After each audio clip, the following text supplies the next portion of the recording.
আজি মই মোৰ ফেমিলিটোৰ লগত মানে আপোনালোকৰ লগত শ্বেয়াৰ কৰিম ইয়ং হৈ থকাৰ দৰৱ।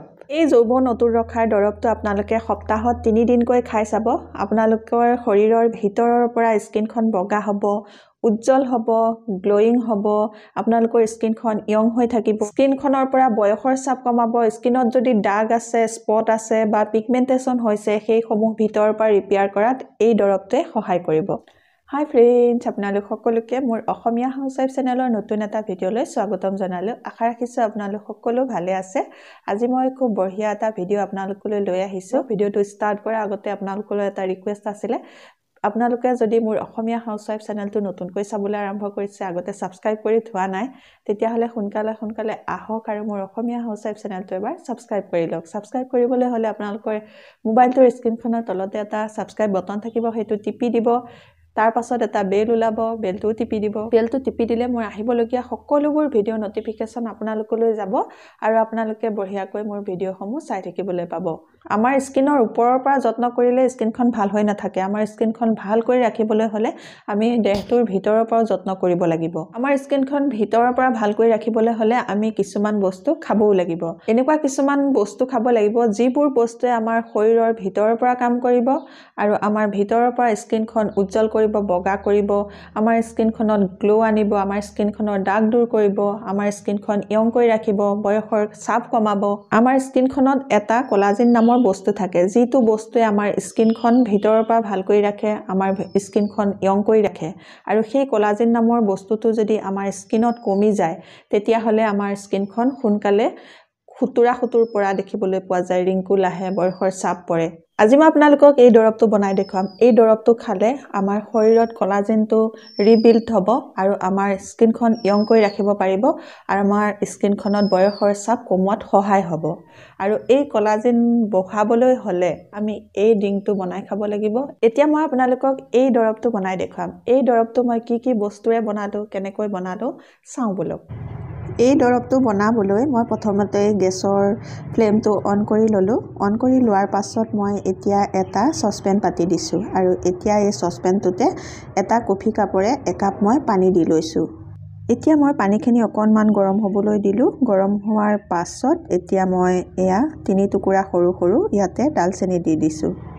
এই ডালচেনি সাধাৰণতে আমি মছলা হিচাপে ব্যৱহাৰ কৰোঁ। ডালচেনি আমাৰ স্কিনৰ এণ্টি এজিঙৰ কাম কৰে আৰু ডালচেনিয়ে আমাৰ স্কিনৰ গ্লো বঢ়োৱাত সহায় কৰে। ইয়াৰ পাছত এয়া মই দিছোঁ এচামুচ মেথি। এই মেথিত ফাইবাৰ থাকে, জিংক থাকে, ভিটামিন চি থাকে আৰু সেইকাৰণে স্কিনৰ বলি ৰেখা দূৰ কৰাত মেথিয়ে সহায় কৰে।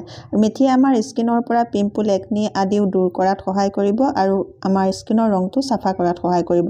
এতিয়া মই দি দিছোঁ এচামুচ চফ গুটি। এই চফ গুটিত এণ্টি অক্সিডেণ্ট গুণ থাকে আৰু এই চফ গুটিত ভৰপূৰ মাত্ৰাত আইৰণ থাকে, কপাৰ থাকে আৰু কেলছিয়াম থাকে। স্কিন কেয়াৰ কৰাৰ কাৰণে চফ গুটি বহুত ভাল হয়।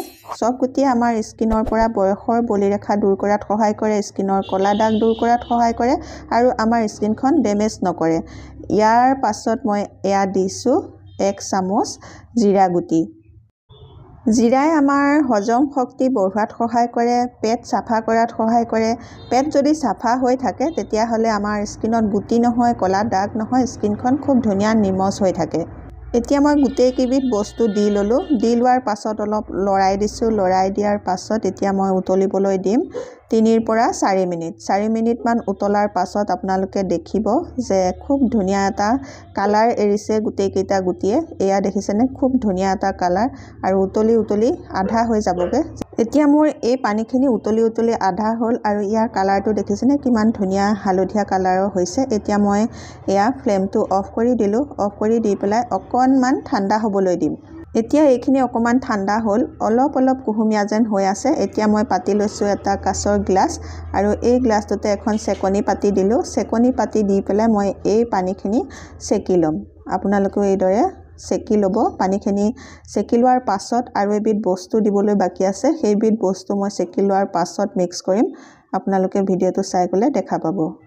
এতিয়া মোৰ এই পানীখিনি চেকি হৈ গ'ল। চেকি হৈ যোৱাৰ পাছত এয়া দেখিছেনে গ্লাছটোত আধা গ্লাছতকৈও কম, মানে যিমানখিনি পানী দিছিলোঁ তাতকৈ বেছি পানী শুহি ল'লে আৰু এইখিনি এতিয়া মই ৰেডি কৰি ল'লোঁ খাবৰ বাবে আৰু এই পানীখিনিত এটা বস্তু মিক্স কৰিম বুলি কৈছিলোঁ সেই বস্তুটো হৈছে এয়া মৌ মই মৌটো পতঞ্জলি লৈছোঁ আপোনালোকে যিকোনো ব্ৰেণ্ডৰে মৌ ল'ব পাৰে এতিয়া মই মৌ ল'ম ইয়াতে এচামুচ আপোনালোকৰ যদি কাৰোবাৰ ডায়েবেটিছ আছে তেতিয়াহ'লে আপোনালোকে মৌটো স্কিপ কৰিব পাৰে মৌ নিদিলেও হ'ব আৰু যিসকলৰ ডায়েবেটিছ নাই আপোনালোকে মৌটো দি দিব কাৰণ ঠাণ্ডা দিনত মৌ খাব লাগে ঠাণ্ডা দিনত যে আমাৰ স্কিনবোৰ শুকাই থাকে সেই শুকানতাটো দূৰ কৰিবৰ কাৰণে মৌৱে সহায় কৰে মৌৱে স্কিনখনৰ উজ্জ্বলতা আনে সেইকাৰণে মই ইয়াত মৌ দিলোঁ এতিয়া আমাৰ এই দৰৱটো ৰেডি হৈ গ'ল এতিয়া আপোনালোকে দেখিলে যে মই এই দৰৱটো কিহেৰে বনালোঁ আপোনালোকৰ ঘৰত এইকেইটা বস্তু নিশ্চয় আছে থাকেই সকলোৰে ঘৰত এইকেইটা বস্তু গতিকে বনাবলৈ একো অসুবিধা নহ'ব আপোনালোকে এইটো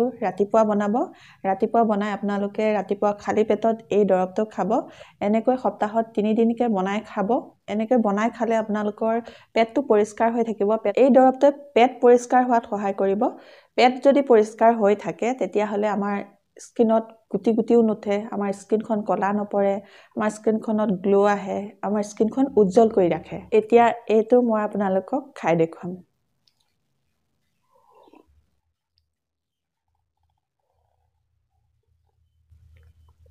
এডুক এডুককৈ খাব আপোনালোকে এডুক এডুককৈ কুহুমীয়াকৈ খাব এতিয়া আপোনালোকক মই এই দৰৱটো খাই দেখুৱালোঁ আপোনালোকেও ঘৰত এনেদৰে বনাই পেলাই খাব আৰু আপোনালোকৰ স্কিনখন ভিতৰৰ পৰা ভাল কৰি ৰাখিব পাৰিব ভিতৰৰ পৰা উজ্জ্বল কৰি ৰাখিব পাৰিব ভিতৰৰ পৰা গ্লো আনিব পাৰিব স্কিনখনত বয়সৰ ছাপ যদি আহিছে সেই বয়সৰ ছাপ কমাব পাৰিব বহুত ফালৰ পৰা আপোনালোকৰ শৰীৰটোত ভাল কাম কৰিব আজিৰ ভিডিঅ'টো ইমানেই আছিলে যদি আপোনালোকে ভিডিঅ'টো চাই ভাল পাইছে আপোনালোকৰ কাৰণে উপযোগী হ'ব বুলি ভাবিছে তেতিয়াহ'লে সোনকালে আহক আৰু মোৰ অসমীয়া হাউচৱাইফ চেনেলটো ছাবস্ক্ৰাইব কৰি লওক আৰু আপোনালোকৰ ফ্ৰেণ্ড সাৰ্কুলৰ লগতো মোৰ এই ভিডিঅ'টো শ্বেয়াৰ কৰক নতুন এটা ভিডিঅ'ৰ সৈতে নতুন এটা টিপছৰ সৈতে আপোনালোকৰ মাজলৈ মই আকৌ আহি আছোঁ তেতিয়ালৈকে নমস্কাৰ আজিলৈ আহোঁ